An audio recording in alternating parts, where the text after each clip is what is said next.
Крымский вечер. Приветствую всех, это «Крымский вечер», у микрофона Катерина Некреча, и дальше в этом эфире мы поговорим о том, сколько детей вынуждены расти без отцов из-за политически мотивированных преследований в аннексированном Крыму, какая помощь нужна семьям политзаключенных на полуострове, идет ли речь только о финансах и чем могут помочь те, кто находится за пределами Крыма. Все это уже через несколько секунд. И о чем же поговорим мы, расскажу подробнее. Возможно, вы никогда не слышали о том, что просто десятки детей в Крыму находятся вот без отцов, потому что их отцы не могут быть дома, потому что, собственно, российское правосудие так решило. Мы, собственно, поговорим и вспомним о нескольких историях, и я хочу сказать сразу, что вы можете написать о своих каких-то ощущениях, может быть, вы знаете какие-то семьи, может быть, вы были вовлечены в определенную помощь. Вы можете написать все это в комментариях под эфиром, если вы смотрите нас в интернете, на YouTube-странице Крым Реалии, или же звоните к нам в эфир, рассказывайте свои истории, делитесь своим опытом по номеру 8 810 06 926. Также вы можете оставить свое сообщение на наш автоответчик по этому же номеру 8 810 06 926.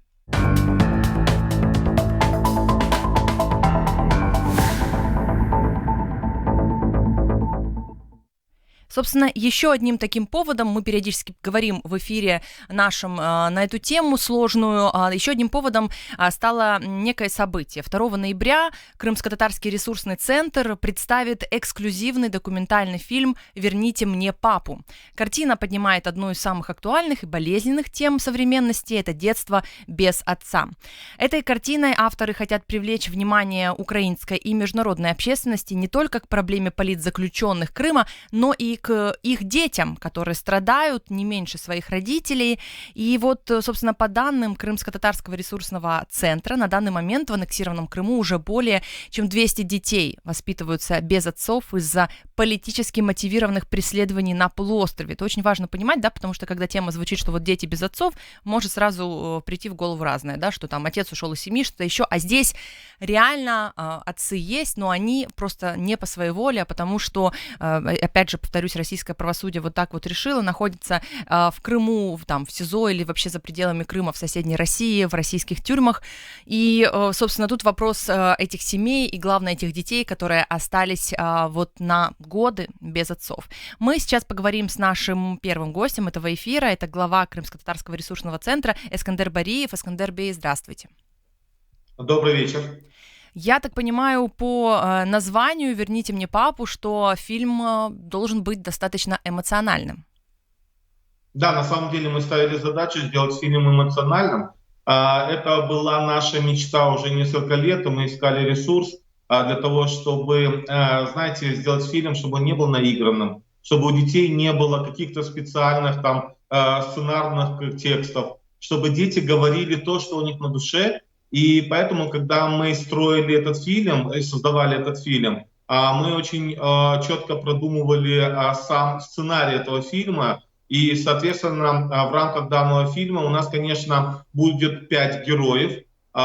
Дети политузников и дети пропавших без вести. Вот как раз вы говорили, анонсировали в начале передачи. Мы говорим о детях политузников, то есть о детях, которые лишены надлежащего ухода в связи с тем, что их родители, их отцы находятся либо в местах несвободы, либо в СИЗО, либо в колониях, а также дети пропавших без вести, таких как, допустим, Тимур Шаймарданов и так далее. В 5 историях мы попытались показать истории всех детей, и с ними работали психологи, которые задавали им вопросы, и дети рассказывали то, что у них на душе, то, что у них на сердце.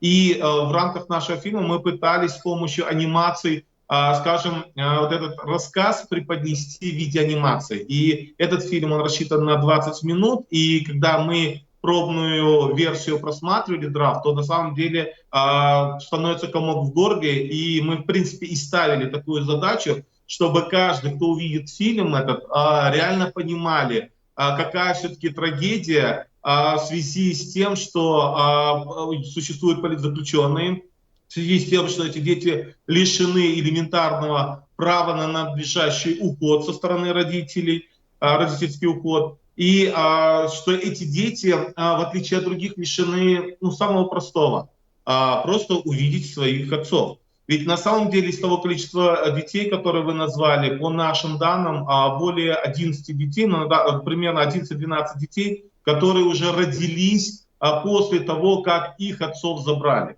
И как раз-таки эти дети, они живут фотографиями. Некоторые дети, когда их родители забирали, им было по 3 годика, по 4, по 5. Кто-то помнит, кто-то нет. И поэтому вот вся эта боль, она как раз и отражается вот в этом фильме. И я думаю, это будет такой вот интересный фильм. И мы ставили задачу сделать фильм для того, чтобы мы могли этот фильм показывать на различных международных площадках в рамках сайд-ивентов, в рамках международных организаций, мероприятий. И поэтому мы первую нашу премьеру будем проводить именно для послов разных стран на территории Украины. Это, конечно же, участие этого фильма в фестивалях, и мы сделали ряд заявлений, поэтому в ближайшее время этот фильм не будет показан в широком плане, имеется в виду в средствах массовой информации, на телевидении. Мы сможем его показать только на следующий год. И это, конечно же, мы будем проводить такие вот закрытые демонстрации фильмов в различных городах Украины, куда люди смогут прийти и посмотреть. И в рамках презентации, вернее, премьер этого фильма, мы будем организовывать обсуждения. И вот 2 числа мы как раз и планируем, что будут герои, что будут как раз таки создатели этого фильма и, конечно же, дипломаты, для того, чтобы они могли задать больше вопросов и понять. То есть в этих 5 историях, по сути дела, истории более 200 детей. И мы специально подбирали разные возрастные группы, мы подбирали разные по полу, то есть у нас и девочки, и мальчики. Кстати, я вам скажу так, что съемки были проведены с десятками детей, но на самом деле были отобраны 5, потому что сам процесс был непростой, ведь некоторые дети просто срывались, некоторые дети не могли донести информацию до конца. И поэтому у нас, конечно, есть драфтовые материалы этих показаний, но они будут историческими, они в будущем будут, скажем, предоставлены, в настоящем и в будущем предоставлены этим семьям.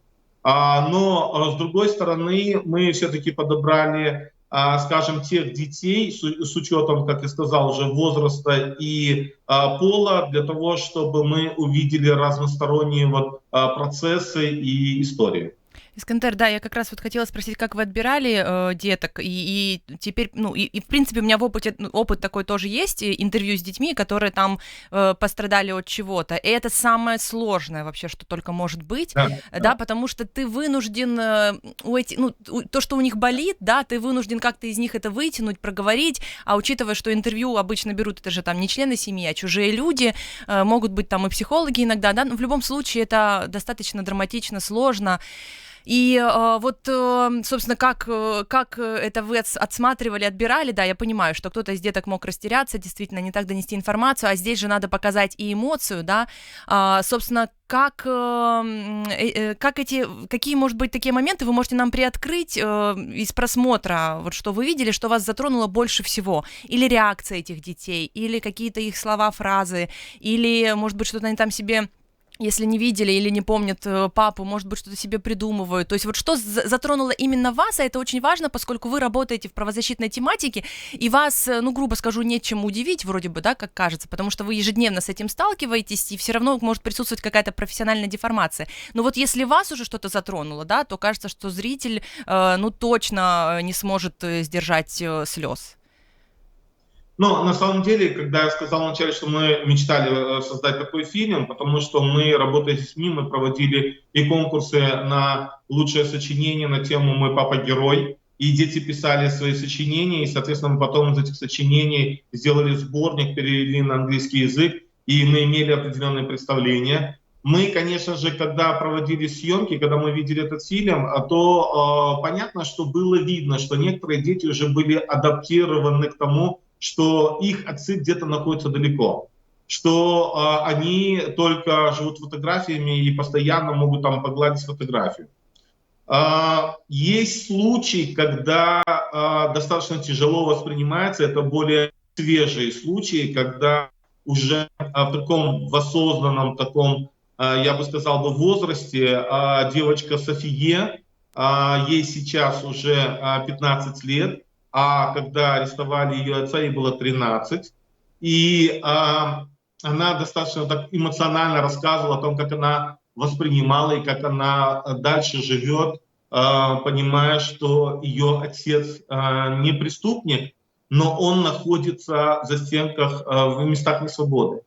И понятно, что особенно вот этот возраст, когда происходит созревание половое, когда происходит переосмысление, то, конечно же, каждому ребенку хочется понимать, что он растет в нормальной семье, и что, конечно же, не все можно было поместить в этот фильм, и даже те случаи, когда, скажем, определенное отношение к этим детям, там, допустим, или отношения там старших, когда могут сказать, что вот твой отец, он же террорист, он же находится в тюрьме. И поэтому не все эти вещи успевают дети рассказать, потому что мы ставили задачу фильм снять не больше, чем на 20 минут, потому что это есть требования и фестивалей, и требования для сайд-ивентов, потому что когда мы проводим сайд-ивенты, нам нужно с одной стороны показать большее количество историй, и с другой стороны, чтобы эти истории затрагивали. Также на меня очень сильное впечатление произвел мальчик Рустем Исмаилов, который, даже вот в фильме он брал фотографию и гладил отца, гладил эту фотографию. И я думаю, что люди, которые, скажем, впервые это увидят, наверное, их должно затронуть, потому что наши партнеры, которые помогали в организации данного фильма, и когда мы показывали драфт, видно было по состоянию, по ощущениям, что у наших партнеров, у их представителей появился ком в горле. Поэтому я думаю, что вот подобный фильм, он будет больше давать возможностей для того, чтобы люди могли задуматься, что какие-то дети имеют все, каких-то детей в школу провожают их отцы, а у кого-то в связи с вот такой агрессивной деятельностью какие-то дети лишены просто обычного детского счастья, я бы сказал вот так. Искандер, а вот, да, вы объяснили, что вы там на фестивалях будете показывать этот фильм, потом будет такой тур некий по украинским городам, украинская международная аудитория это увидит. А что по поводу Крыма, да, потому что вы вот сами сказали об этом, я как раз хотела спросить, реальность, в какой живут дети вообще, да, крымско-татарские дети, вот дети родителей крымских, которые являются... я не знаю, сейчас политически, в общем, да, которые понимают, что происходит, и видят репрессии, да, и рассказывают об этом своим детям. Вот эти дети политзаключенных, они слышат одну информацию дома, они знают, что папа их герой, что мы ждем, что вот так вот случилось, что он невиновен, а за пределами своего дома и он может слышать действительно вот эти вот другие вещи. Как сделать так, чтобы этот 20-минутный фильм увидели в Крыму, и главное, увидели его люди, которые абсолютно незнакомы с ситуацией, и которые считают, что заслуженно вот этих вот молодых людей и разных людей вообще российское правосудие вот посадило в тюрьму. Это же очень тоже важно как-то донести. Или это все-таки у вас не главная цель, а вам важно именно международную украинскую общественность привлечь к этому? Не, на самом деле для нас важно также проинформировать крымское общество, потому что люди, которые живут рядом, которые являются соседями или которые учатся рядом с ними, вместе с ними, они должны понимать ту боль, те сложности, с которыми сталкиваются эти дети. Единственное, что по техническим моментам и по требованиям определенных конкурсов мы этот фильм будем показывать на следующий год уже по телеканалу АТР, по другим крымским телеканалам, а также разместим в YouTube, будем показывать по украинским каналам. И, соответственно, мы думаем, что таким образом многие смогут увидеть. Ну и, конечно же, будем прокручивать, продумать, как больше распространять уже полную версию фильма в социальных сетях, для того, чтобы большее количество людей смогли увидеть. И, конечно же, уже записанный фильм мы предоставим каждому из героев для того, чтобы они могли показать близким, родственникам и об этом могли больше знать. Для нас важны разные уровни. То есть первое, когда мы говорим о правозащитниках, о политиках, о дипломатах, для того, чтобы имели полное представление и видели реальных детей, которые реально пострадали. А вторая категория, это, конечно же, украинские граждане, потому что много зависит от того, как мы будем поддерживать. Много зависит, насколько, когда люди будут информированы больше, то, допустим, более эффективно будет кампания «Депутат, допоможи бранцам Кремля», которую мы уже проводим, вот уже будет год, как мы ее активно проводим и стараемся, чтобы больше были привлечены к этому процессу депутаты Верховной Рады Украины, депутаты облрад и так далее, чтобы целые рады брали шефство над этими семьями. Следующее, конечно же, мы заинтересованы в том, что мы эту кампанию «Аталых» или «Крестный отец» проводим уже на протяжении также нескольких лет, для того, чтобы международные политики и известные люди могли брать шефство политическое. И у нас мы при каждых встречах говорим об этом. Ну и, конечно же, самая большая помощь — это от людей, которые проживают непосредственно в Крыму. И на самом деле была такая, и есть такая практика, когда люди собирают деньги, когда люди помогают детям, чтобы они могли что-то приобрести перед 1 сентябрем, элементарные там школьные принадлежности. Искандер, Или, я там, прошу допустим, прощения, я вас перебью, потому что мы дальше будем в эфире об этом говорить, действительно, да, и включения из Крыма ожидаются. Я вам очень благодарна за то, что вы включились к нам в эфир и рассказали подробнее о том фильме, презентация которого состоится 2 ноября в Киеве. Понятно, что далеко не все желающие смогут попасть, но мы будем следить за возможностями посмотреть этот 20-минутный документальный фильм с реальными историями, которые рассказывают дети, а это всегда очень трогает. Я еще раз представлю нашего гостя, который только что с нами был. Это Искандер Бариев, глава Крымско-татарского ресурсного центра. Собственно, дальше мы уже поговорим, поконкретнее, наверное, об этих примерах. Мне сложно представить, что есть люди, которые что-то гуглят про Крым, и, как минимум, ни разу им не попадается информация о политических заключенных, о том, что есть вот такие вот истории в Крыму, и, может быть, действительно, я, конечно же, допускаю, что человек, который смотрит только вот одни какие-то СМИ, один какой-то телевизор, телеканал, да, крымский, там, российский, он наверняка знает абсолютно другую историю, да, хочется в этом эфире поближе вас познакомить все-таки с конкретными семьями, с конкретными историями людей, которые оказались в такой ситуации, дети, которые оказались на годы без отцов, или дети, которые и вовсе не знают, где их отцы, потому что они без вести пропавшие, или дети, которые, собственно, родились после того, как их отцов задержали, или же были совсем маленькими, там, несколько недель от рождения, когда в их дома вломились с обысками. Поэтому это стоит внимания точно, чтобы понимать, что происходит в Крыму на самом деле. Напомню, что радио Крым Реалии, собственно, в этом ключе и работает для того, чтобы информировать. И далее в нашем эфире Мумине Салиева, координатор проекта «Крымское детство», жена политзаключенного Сейрана Салиева. Нужно сказать, что правозащитница и координатор проекта «Крымское детство», вот эта идея Мумине пришла именно тогда, когда ее супруга задержали. В семье Салиевых 4 детей. И Сейрана Салиева обвинили в причастности к исламской организации Хизбут Тахрир. В России она запрещена и признана террористической. В Украине, напомню, она действует легально.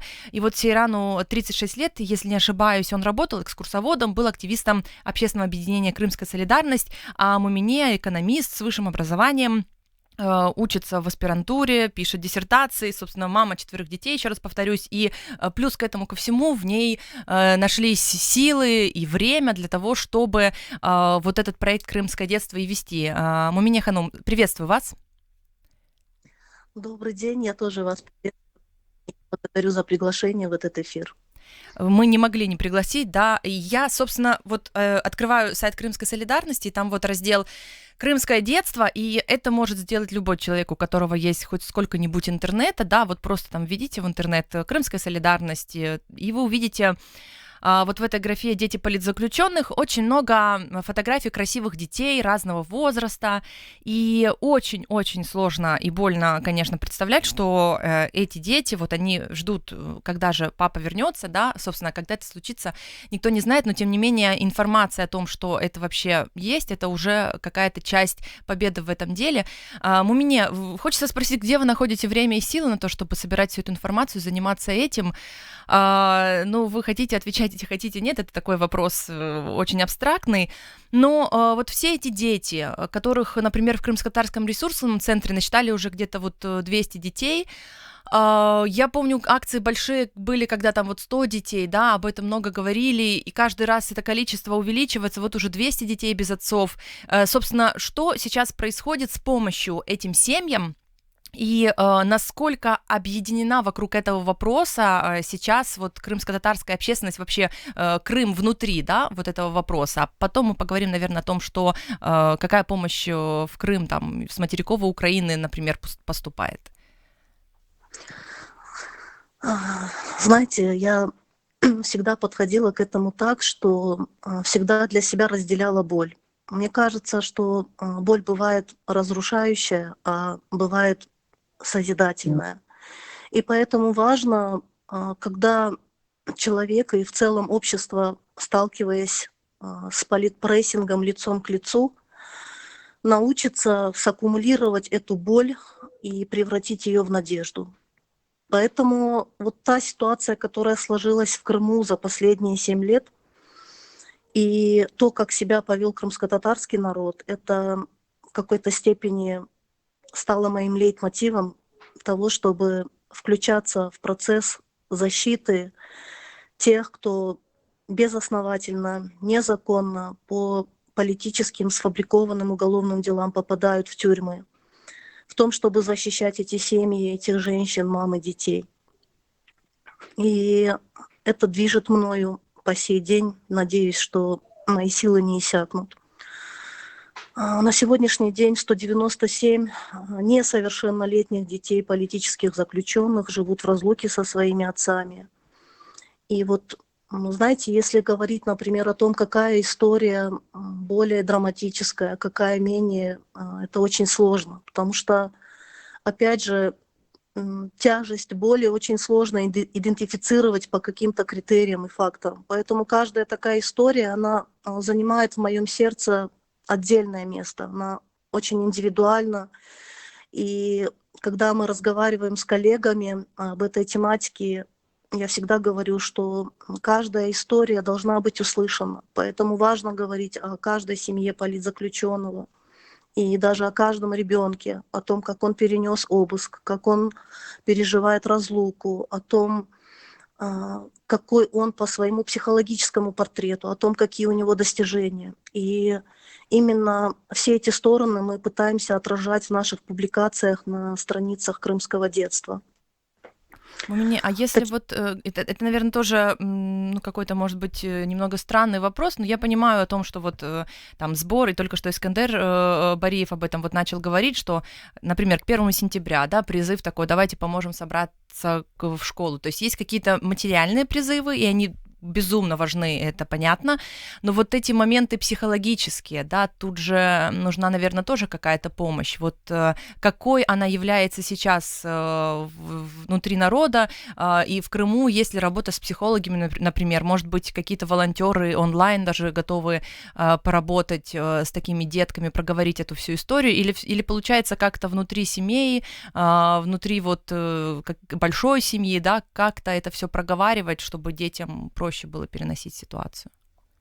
Вот начиная с 2015 года, как раз-таки, когда начались первые уголовные преследования в Крыму, мы столкнулись с тем, что дети, они очень тяжело переносят день обыска, и многие впадают в такое пограничное коматозное состояние. У многих деток начинаются логоневрозы, стресс, такая, знаете, вот такое стрессовое состояние, неустойчивость.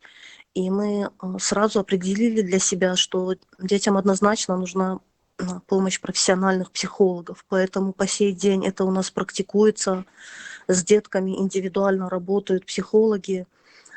Конечно же, ситуация с локдауном, которая началась в 2020, она немножко сместила фокус. Мы многие наши коммуникации с детьми перевели на дистанционный онлайн уровень, но даже такой способ, он дает свой результат. Поэтому на сегодняшний день психологи работают с детьми, и, знаете, вот эта помощь поступает извне. Просто психологи пишут личными сообщениями или мне в Facebook, или опять же на страницу Крымского детства и предлагают свою безвозмездную, что по сути вот, волонтерскую помощь. И это помогает детям справляться с этими трудностями. И вот важно понимать, что это такой системный уровень, потому что день обыска – это вот один такой кремень, который вбивается в жизнь ребенка на протяжении длительной разлуки. И это не год, не два. У нас есть дети, которые уже по 5, по 6 лет живут в разлуке с отцами. И вот каждая ситуация, она для них стрессовая. Вот, например, дочь Рустема Исмаилова Хатиджа, наша 11-летняя девочка, отличница в школе, она уже неоднократно была у своего отца в колонии. Это 2500 километров от Крыма. Но важно понимать, что каждая такая ситуация, встреча с отцом, это тоже стресс, который требует определенной работы с ребенком и реабилитации. Поэтому, если говорить конкретно о психологической помощи, она есть, она важна, и, к сожалению, это такая ненужная практика в Крыму, но без нее никак не обойтись. У меня, Есть, да-да-да, продолжайте. есть другого рода и другие формы помощи этим детям. Это определенная реабилитация. Мы ее всегда планируем в летнее время. И вот как раз-таки в конце июля, в августе месяце многие дети с психологическими и физиологическими заболеваниями смогли у нас получить полноценный отдых и реабилитацию в Судаке. Это вот такие наши приморские прибрежные территории, где и морской воздух, и коллективная такая вот коллективная работа, она тоже очень благоприятно влияет на детей. В частности, если говорить о детей школьного возраста, то это такой, знаете, некий релакс и вот подготовка к учебным будням.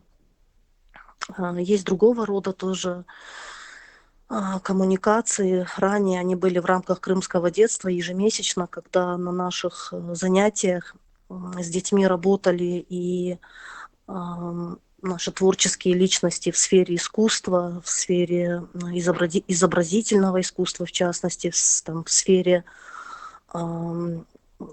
лепки, гончарного мастерства. И такого рода занятия, они тоже, мы просто убедились непосредственно на практике и имеют свой эффект. А если говорить о вот этой вот истории, да, дети ходят в школу, общаются с там детками, которые в другом информационном поле, или родители, которые в другом информационном поле живут. Вот как этот момент происходит? Это тоже объясняется деткам политзаключенных, что вот реагировать на твою историю могут так-то, что то, что говорят там по крымскому телевидению о твоем папе, это там не совсем правда. Как эта работа проходит и кто ее проводит? Родители или с теми же психологами она прорабатывается? Мы столкнулись с тем, что первые недели после того, как ранним утром российские силовики врываются в дома мирно спящих детей, детки просто боятся идти в школу. И первые недели они со слезами на глазах просят у мам, чтобы вот не идти в школу. Они боятся той реакции общественности, одноклассников, педагогов. И вот этот страх, он просто останавливает в какой-то степени учебный процесс и в целом интеллектуальное развитие ребенка. И тогда мы Есть случаи, когда совместно с мамами идем в школу. Есть случаи, когда мы готовим мам, и они уже самостоятельно идут в школу и разговаривают на эту тему с директором школы, с преподавательским, учительским составом. И тогда уже учителя проводят классные часы, беседы с детьми, объясняя всю эту ситуацию. С детьми работают психологи, объясняя им, что никакие страхи не должны превалировать над тем, что дети должны обучаться. Они должны вырасти грамотными, интеллектуальными и достойными членами своего народа и в целом социума. И вот, к счастью, какой-то такой массовой стигматизации в обществе и по нашим регионам, где есть семьи политзаключенных, не наблюдается. То есть в целом такая довольно-таки адекватная реакция на ситуацию с детьми политзаключенными. И их поддерживают в классе, их поддерживают дети. И вот даже если смотреть такие, у нас есть шовинистически настроенные регионы, как там Ялта, Алушта, первостепенно семья Эмир-Усейна Куку вот столкнулась с тем, что Бекир, он увидел какую-то такую неоднозначную реакцию в классе, что твой папа в тюрьме, а что его арестовали, а что он террорист. Но впоследствии ребенок своей, в принципе, его уже и так знали в классе, но вот его дальнейшее поведение, его образец примера в классе, потому что он у нас тоже интеллектуал по всем дисциплинам. И вот все эти негативы, они сами по себе рассеиваются, потому что это незаангажированные дети, это как раз-таки та категория детей, которые проявляют себя в школе по своей дисциплине, по своим оценкам с лучшей стороны. И вот, наверное, вот такая внутринародная консолидация, и даже извне, когда люди других национальностей, которые близко соприкасаются с семьями политзаключенных, они не верят во все эти пропагандистские СМИ и в то, что там демонстрируют. И это, конечно, для нас такой, знаете, большой плюс. Муминия, спасибо вам огромное за то, что нашли время включиться к нам в эфир. Вы делаете колоссальную работу, и все, о чем вы рассказываете, это, конечно, это не может не трогать, поэтому я только могу призвать наших слушателей, наших зрителей, если у вас есть такая возможность, вы можете найти сайт «Крымское детство», да, «Крымская солидарность», там есть раздел «Дети политзаключенных», и просто посмотреть, хотя бы как минимум на эти фотографии, почитать информацию об этом. Также на сайте Крым Реалии много информации об этом. А в нашем эфире только что была Муминия Салиева, координатор проекта «Крымское детство» и жена политзаключенного Сейрана Салиева. Продолжим говорить об этой очень непростой теме. Я призываю вас писать комментарии под нашей трансляцией в YouTube, что вы думаете по этому поводу, и, может быть, у вас возникли идеи, как лично вы могли бы помочь. Собственно, я думаю, что мы еще дальше в нашем эфире непременно услышим варианты, какие могут быть помощи, особенно если вы находитесь за пределами Крыма. Сейчас с нами на связи Анифе Куртейситова, да, и... Нет, прошу прощения, да, Лутфия Зудиева, филолог, учитель украинского языка, правозащитница и активистка Крымской солидарности. Лутфия Ханум, салям алейкум, приветствую вас. Добрый день. Я бы, знаете, какой вопрос задала, такой тоже немного странно, но мне кажется, все вопросы, они на эту тему, то есть какие-то факты, да, и уточнять что-то надо, я понимаю, для аудитории, но я вот подумала, читая все эти истории, вот за все эти годы, есть детки, которые осознанно плюс-минус осознанном возрасте были и пережили эти обыски, и понимают, что их отец находится вот где-то далеко, да, кто-то на встрече даже имеет возможность поехать в российские колонии, а есть детки, которые не помнят своего папу. И вот, по вашему мнению, все-таки, может быть, психологически как-то или в адаптационном смысле, кому из этих детей проще, может быть, жить в этой реальности? Тем, кто знает, помнит папу, или тем, кто вот реально знаком с ним только по фотографиям? Я думаю, что травма с точки зрения психологии есть и в первом, и во втором случае, потому что там, где возрастная категория постарше, и дети были свидетелями обысков это осадок и теперь почти всегда негативные ассоциации при виде людей в форме сотрудников полиции, ФСБ и так далее. А во втором случае, там, где возрастная категория маленьких детей или детей, которые родились после арестов, там травма связана с тем, что ребенок растет в неполноценной семье, в семье, где нет отца. И я думаю, что здесь вполне очевидно, что даже в обычной семье, которая не пережила обыск, но столкнулась с тем, что нет отца или матери, это вызывает определенные сложности. Поэтому я думаю, что сложно и маленьким детям, и тем, кто постарше. Лутфия Ханум, а вот, собственно, по поводу помощи, мы уже говорили с Муминей по поводу психологической, по поводу того, что вот психологи даже пишут, обращаются, предлагают свою помощь. Вот скажите, какие реально сейчас вот есть потребности и хватает ли этой помощи финансовой какой-то, не знаю, там физической, может быть, кто-то приходит там посидеть с детьми, если это надо, да, вот чего реально не хватает и чем можно помогать, может быть, кто-то из аудитории услышит. И вот вы скажите, это и для тех, кто в Крыму живет, да, и для тех, кто за пределами Крыма живет? Я думаю, что это мое субъективное мнение, и я его вслух проговариваю.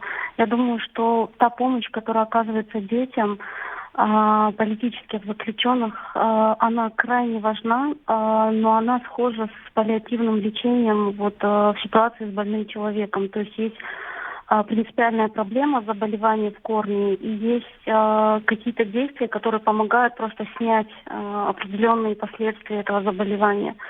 Вот психологическая помощь, адаптационная работа, развивающая работа, культурные мероприятия. Это все попытки крайне важные, чтобы сгладить вот последствия тех событий, которые они пережили. Но корнем их детской травмы является отсутствие отца.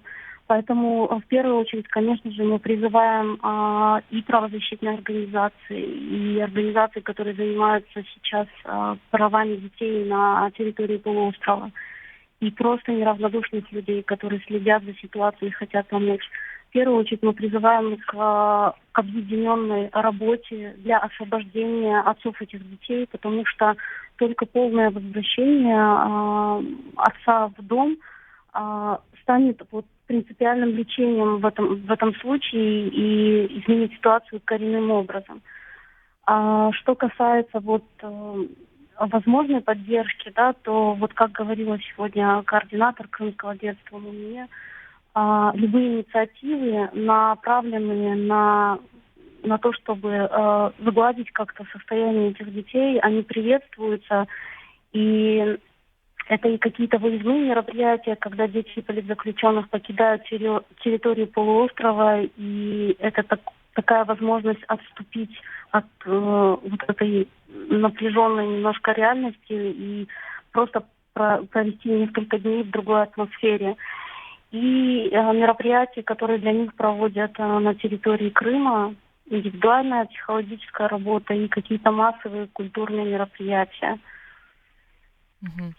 Я вот так понимаю, что если написать там или вам, или Мумине, или на страницу крымского детства, то есть, в принципе, кто угодно может с какими-то своими идеями, предложениями написать, а вы можете, может, как-то какие-то, может быть, были случаи таких вот интересных предложений. Ну, я не знаю, кто-то там художник, умеет там писать картины и вот готов позаниматься с детками. Такого типа помощь приветствуется? Да, и более того, есть уже реальные практические примеры в Крыму, например, мастера, керамисты, художники проводили мастер-классы для детей политзаключенных. Они приглашали их к себе и обучали их, и таким образом помогали их реабилитации. Есть примеры очень удачные каникул для детей политзаключенных, когда семья по своей инициативе приглашала на зимние или весенние каникулы несколько детей, и они проживали вместе с детьми этой семьи. и у них была возможность побыть несколько дней в полноценной семье, которая приняла их и стала вот на несколько дней ментором и человеком, который поддерживает этого ребенка. Есть случаи, когда владельцы рекреационного бизнеса или каких-то культурных объектов приглашали детей политзаключенных и рассказывали им, проводили для них экскурсии и так далее. То есть такие мероприятия, инициативы, они очень приветствуются.